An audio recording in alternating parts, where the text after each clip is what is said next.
live.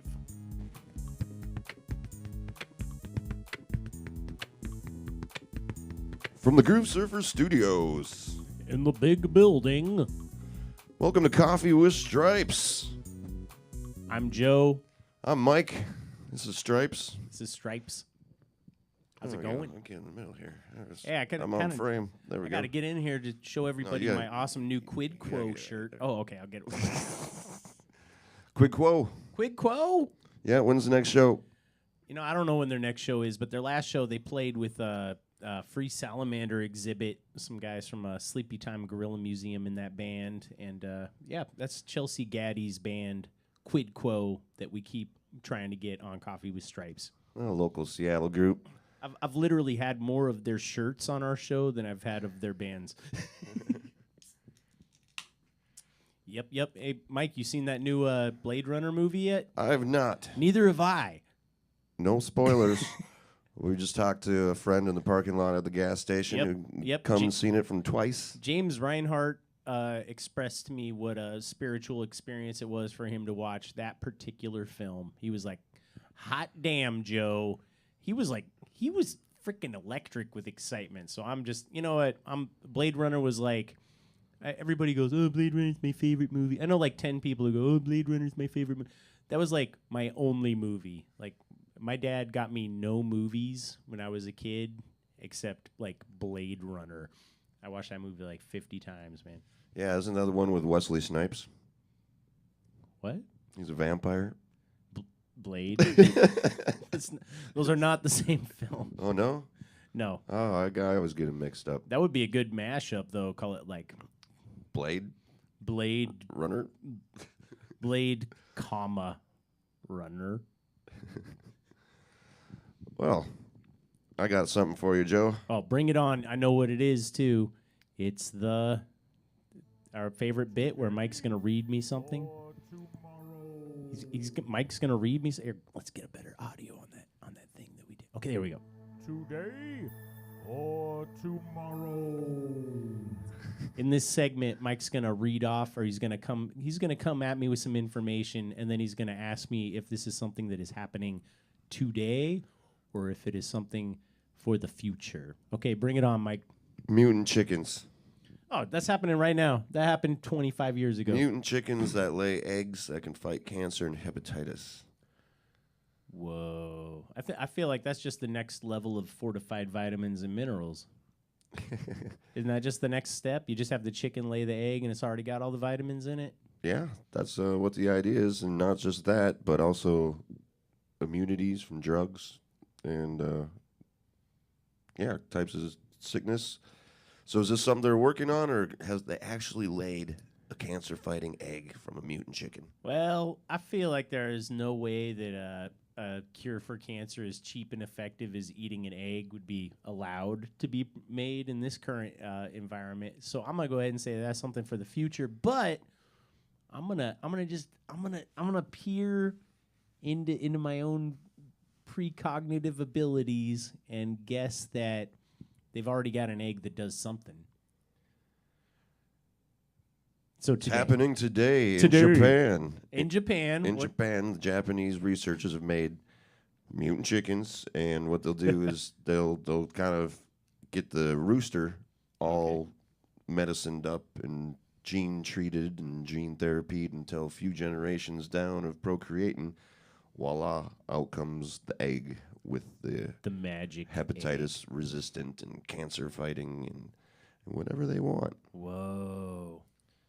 Yeah, so it's happening today in Japan. Mutant eggs. Mutant eggs. Whoa. See, sometimes, organic sounds good and genetically modified sounds bad. But no, everything you eat, here's the real scoop, folks. Can I just give it a you got one? Oh, keep going. This is the Real stuff. This is the real stuff, folks. Every single thing that you eat is super duper ass genetically modified. It is, all right? You think a herd of cows could exist out in the wild? A bunch of sheep. These animals have been selectively bred to where they produce large amounts of whatever we want from their bodies. All right, there's not a lot of thinking going on up in the old brain case. All right, you look at a wild cow. Wild cow is like a wildebeest. It's like a freaking wild creature. It's like a moose. And, you know, by the time you think carrots just grow in the woods that are a foot long. You know what I'm saying? No, it doesn't happen. Like some wild corn. Wild corn is the most wretched, pathetic plant on God's green earth. All right, it took a lot of meddling to get to where you have an ear of corn. You know. Well, I always go back to the carrot and it being orange. Yeah, the carrot is orange as a result of genetic tinkering. It's not orange. It was by the Dutch. It's their favorite color. It's their national color. And you get the tulips, you get the carrots. What else was made orange? There was the one guy, something the orange, William the Orange. Please correct me if I'm wrong. It's something the orange. Yeah. He wanted a bunch of orange shit, so the Dutch went crazy on it. And the Dutch, I look at those guys and I say, that's more large-scale genetic tinkering than you see in many first-world modern nations, that just on the scale that they did it. Yeah, back, 200 years ago? 300 years Yep, ago? 200, 300 years ago. Yeah. They had it all figured out. And then, Darwin's like, I have a theory called evolution. The Dutch are like, dude, do you want to buy some tulips? Because we got every color, dingus.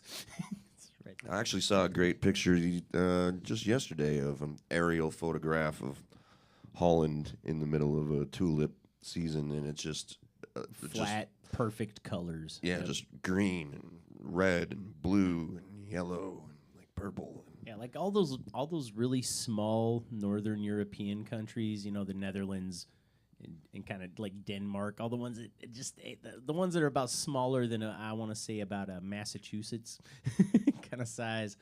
Those ones are like, it's like a park from end to end. There's no the wild left there. Yeah, it's I think the last time I was in Germany, just flying over, seeing how just manicured the whole landscape is. Every river is perfectly straight because it's made out of concrete now. Yep. So it's all that stuff got leveled 70 years ago. Whoever's surveying that has got their stuff together. Well, the Germans, of course. Well, yeah, the Germans. We will survey. So that was Real stuff.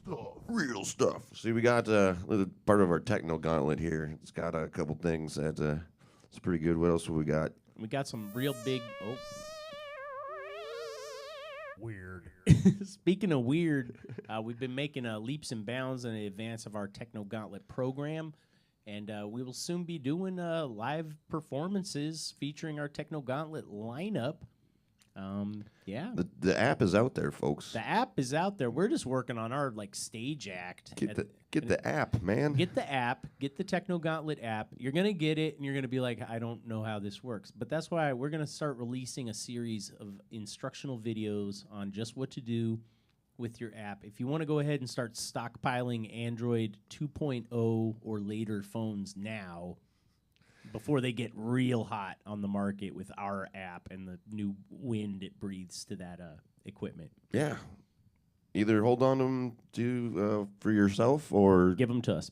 send them in for science and art. If you donate a phone to us, we will be super grateful. Mike doesn't get it. What don't you get, Mike? You know what I don't get? Hmm. When they put the chicken in the biscuit. Like, how did they fit that in there? And doesn't it go bad when it's sitting on the shelves? Chicken in a biscuit it's kind of a misnomer because I feel like it's more like you get a biscuit and then you just ladle it with enough buttery, rich spices to where it just tastes like a chicken. What if you made a chicken on a biscuit sandwich? Chicken in a biscuit sandwich. What if you took chicken and a biscuit crackers, crumbled them up, and used that as the breading with which to bread chicken? What would be the result of that? Cardiac arrest, I think. Maybe Doesn't actually maybe sound maybe that great. maybe have some of those that genetic stuff in it, make me immune to cardiac arrest. I guess we're never going to have a chicken and a biscuit as a sponsor now. What if they get to the point where they put the like heart attack? What's that medicine you're supposed to take if you're having Glycerin? a heart attack? Glycerin, and they put like some Bayer in like some T-bone steaks. So when you start fibulating, I'm thinking about all this food additive stuff. Yeah, we end up talking about food a lot on this show. Food. Today or tomorrow usually involves around food. Although that's a big thing with tomorrow. How are we gonna? Yeah, how are we gonna feed all these dudes? How are we gonna do it? And chicken and a biscuit. Like how long do you think it's gonna be, Mike, until this is what food mostly is like some kind of like cricket cake that's mostly made out of crickets? Like how long do you think it's gonna get? I think what we need to do right now is focus on the cricket of the sea. Ooh. Isn't that kind of like with crab legs? The chicken of the The sea. cricket. I prefer the cricket of the sea. Jiminy. I mean, what are those large mandibulated shellfish other than like big bugs? What are they? What do they make mock crab out of? Isn't that like just rough fish? Like They get that. It's that white. It's just called whiting. dogfish? It's funny because there's different fish have different levels of like I don't know. I almost want to call it like regality. Like the more resplendent a fish looks, the better it tastes. Just in general. So like swordfish, it's this big, crazy, insane fish that you can only catch if you're dragging feed at like 50 miles an hour. That's the only thing it'll go for. And then you catch this thing, and it would totally if you were swimming in the water and a swordfish didn't like you, you're fucked, right? The thing would just chop you up, right? Would it eat you or impale you? It would just do away with you. It would just be like, "Have at thee." I would think the sword wouldn't do a whole lot of good on those things. Like if it was trying to eat something and it stabbed it, then it'd be stuck on your nose. Well, the way that it uses the sword is it isn't like a calculated thing. Like it swims towards something, and then its whole body is whipping at a speed. Those are like some of the fastest fish on Earth are all belong to that family of pointed nose fish. The marlin kind of The thing. marlin kind of family. I believe there's like a giant sailfish that can go like freaking 80 knots or something, but they just wave their sword around and it just chops shit up. It's like a blender. Oh. Yeah, it's rowdy. So they go and they So swim it's like through. sharp on the edges. You can just hit stuff from side to side. So they swim through and they chop up the school of fish and then they swing back around, and that's when they eat stuff. So it really is a sword. It really is a sword. Not just a and rapier. you never see. All right, those creatures. I feel like man is the only thing that goes and hunts those. I think everything else in the oceans just nothing messes with them. Yeah, there's a lot of stuff out there like that. I keep thinking, they find those pieces of squid or like a giant octopus. Oh, the giant squid. You got to figure whatever's down there lives at such pressures that whenever they come up, they end up looking like completely different other creatures, because the pressure will go away and their face will blow out or something. Absolutely. Like that. You got a lot of good examples of creatures that are just impossible to bring up to the, this pressure zone. You got your anglerfish, your lumpfish, and then have you ever seen And the cricket of the sea. like trawlers when they're pulling up their big nets of cod, like all the cod's eyes are popped out? It's just, yum. Weird. Weird. It's weird. So you can download all these apps. I think I said that before. But you can Yeah. also get our sounds. Well, And you can make your own, do your own show, of course. There's no problem we with are that. realistic, so we know nobody's gonna give a shit until we make our cool like videos and start really pumping that stuff. Yes. Like right now, there's only two people. Yes, right now there's only two people that give a shit. That's me and Mike. But soon, you will give a shit. You will give us the shit. And you know what?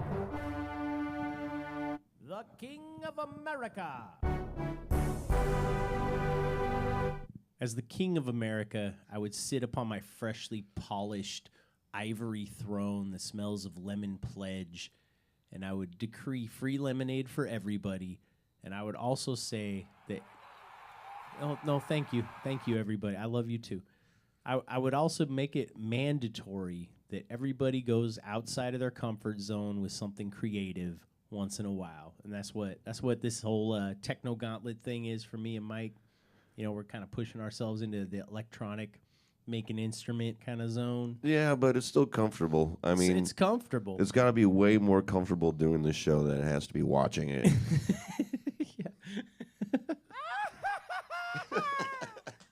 And now we got this dumb phone that we could hit, like, we got sound effects, dude.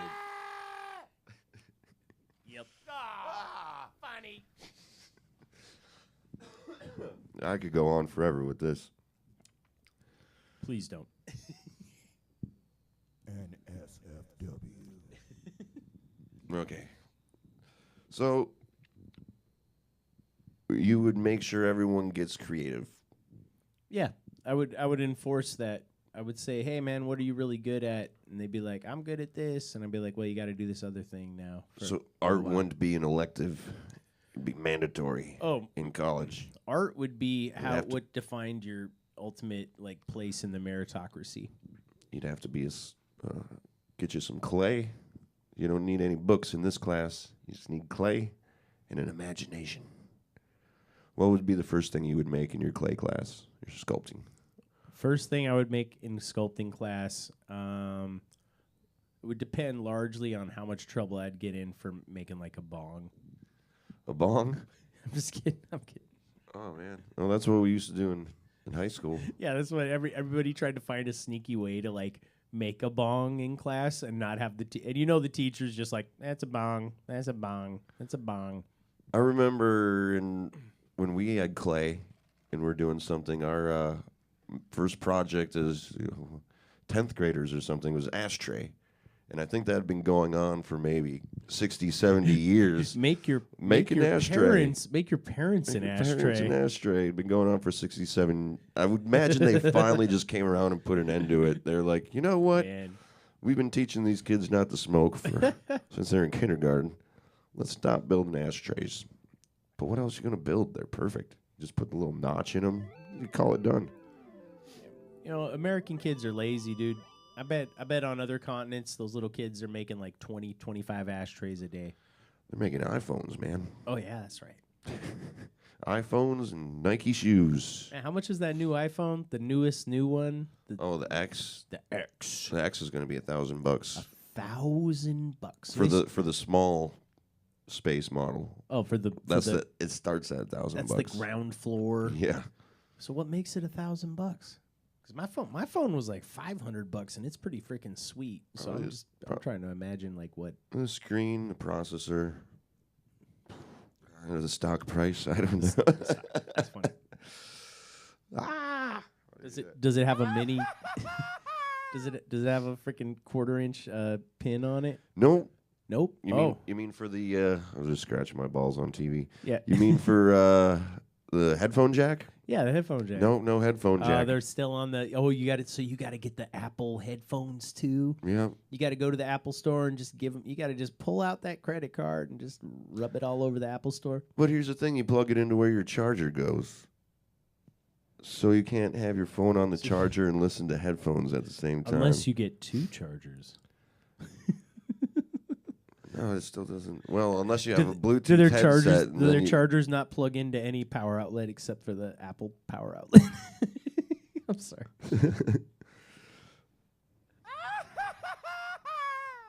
Yeah, that's pretty good right there. What else we got? Oh, yeah. Say that again, that the iPhones don't have a headphone jack. The iPhones don't have a headphone jack. You gotta be kidding me. No, I'm serious. I'm dead serious.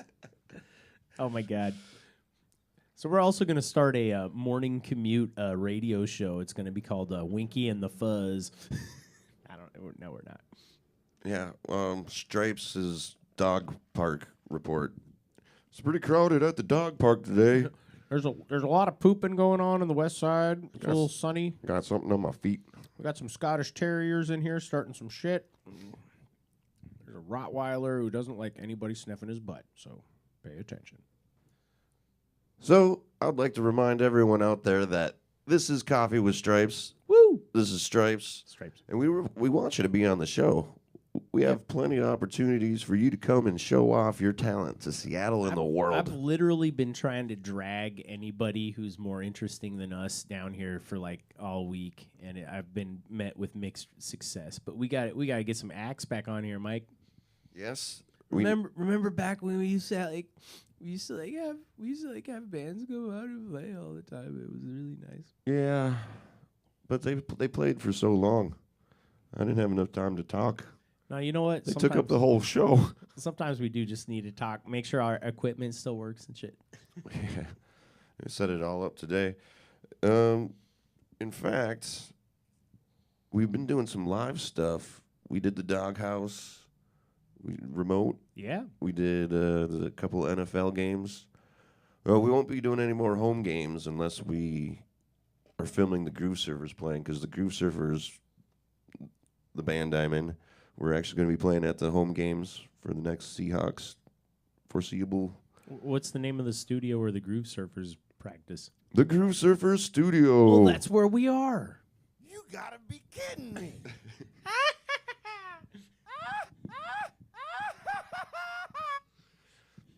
Any ideas for sound effects? You can send those on too. Just send a video of your own voice just going, No fart noises. We have class. "You guys are silly."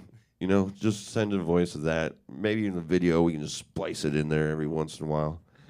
Wouldn't that be fun to have just this control the video too? Be like, You gotta be kidding me. Oh, dude. Yeah, that would be rad. yeah. Well, anything else you want to get to today?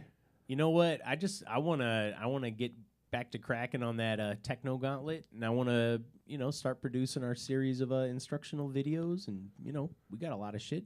Yeah. What do you have going on the Techno Gauntlet right now? We don't have it with us, but you can explain. Man, it's really cool. This really cool guy, Mike Yale Wolf, our good friend. He made me some neat little pieces of metal, and I have attached everything to the metal sleeve. And then another really good friend of mine, Sabin, she was helping me from Sabin Marie Designs. She helped me make this sleeve so it slips up my arm and holds on really well. And you'd be surprised how hard it is to custom tailor like a piece of like stage equipment that can hold on 30, 40 pounds. Like it takes a minute. Like you got to do a lot of gluing and screwing and just get it. Well, you know what I mean. Gluing and screwing. That's the theme down here at Techno Gauntlet Manufacturing Laboratories and Enterprises. You think that would be a good name for our business, huh? That's a good name just for the R&D department. Yeah. Well, we've talked about it enough. What we're going to do is we're going to come back next time and we're going to show you We're it. going to show you We're going to run the whole show. the whole shebang off the Techno Gauntlet, one shot, easy peasy. Thanks for joining us here on Coffee with Stripes. This is Mike. This is Joe.